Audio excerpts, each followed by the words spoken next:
السلام علیکم ورحمۃ اللہ وبرکاتہ۔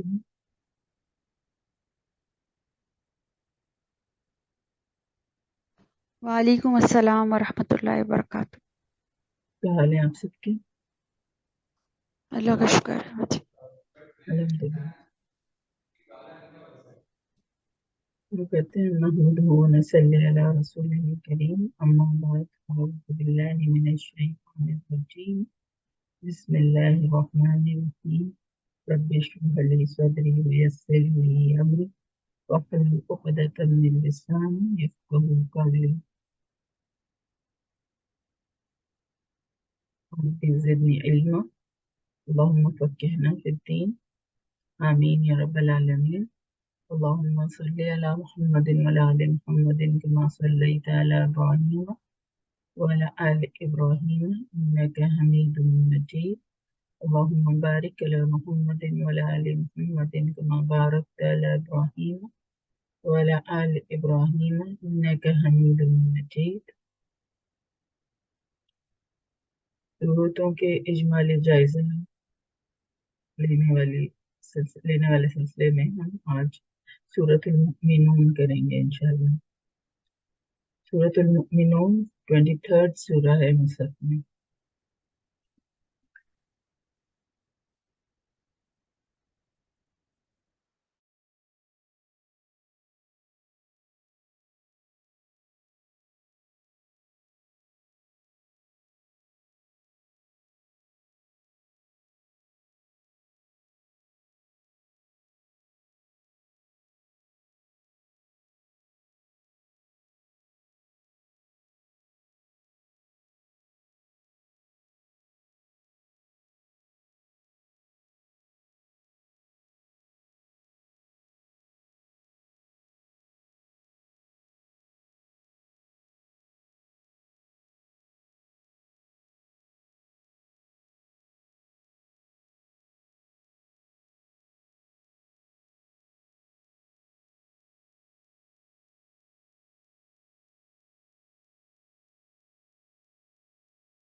جی، سورۃ المؤمنون 23rd نمبر کی سورہ ہے قرآن میں، اور اس کی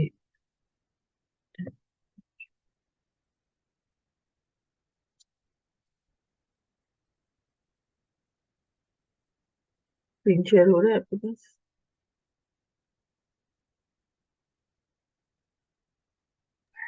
جی باجی ہو رہا ہے۔ ٹھیک ہے، تو آیات اس میں 118 مکیتن مکی صورت ہے، اور مضامین اس میں 8 بیان ہوئے ہیں۔ مرکزی مضمون جو ہے اس کا کہ مومنوں کی ظاہری اور باطنی صفات کا بیان ہے۔ پچھلی قوموں کے انجام سے عبرت حاصل کر کے صحیح عقیدہ توحید اور آخرت پر ایمان لا کر محمد صلی اللہ علیہ وسلم کی دعوت کو قبول کرنے والے باعمل مؤمنون ہی فلاح پائیں گے اور جنت کے وارث ہوں گے۔ یہ ہے جو اس کا مرکزی مضمون ہے۔ پھر مضامین کا جو لے آؤٹ ہے وہ دیکھ لیتے ہیں ہم۔ پہلا مضمون جو ہے آیات 1 سے 11، اس میں جنتی مؤمنین کی صفات بیان کی گئی ہیں۔ سیکنڈ مضمون آیات 12 سے 22، اس میں دلائل توحید خالقیت اور توحید ربوبیت دیے گئے ہیں۔ اب یہ جو ہم اجمالی جائزہ لیتے ہیں صورتوں کا، اس میں کچھ خاص ٹرمینالوجیز یوز ہوتی ہیں، جیسے یہ توحید خالقیت، توحید ربوبیت، بار بار تقریباً صورتوں میں ریپیٹ ہوتی ہے یہ ٹرم۔ تو اب ہم اس پہ بات بھی کر چکے ہیں، تو میں ایزیوم کرتی ہوں کہ آپ کو یہ سمجھ آ رہی ہے، ایسا ہی ہے؟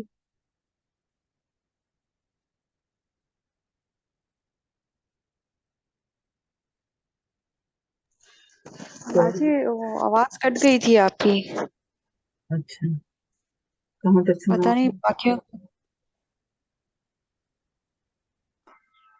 اس کے بعد ہی بس جیسے آپ نے کہا نا کہ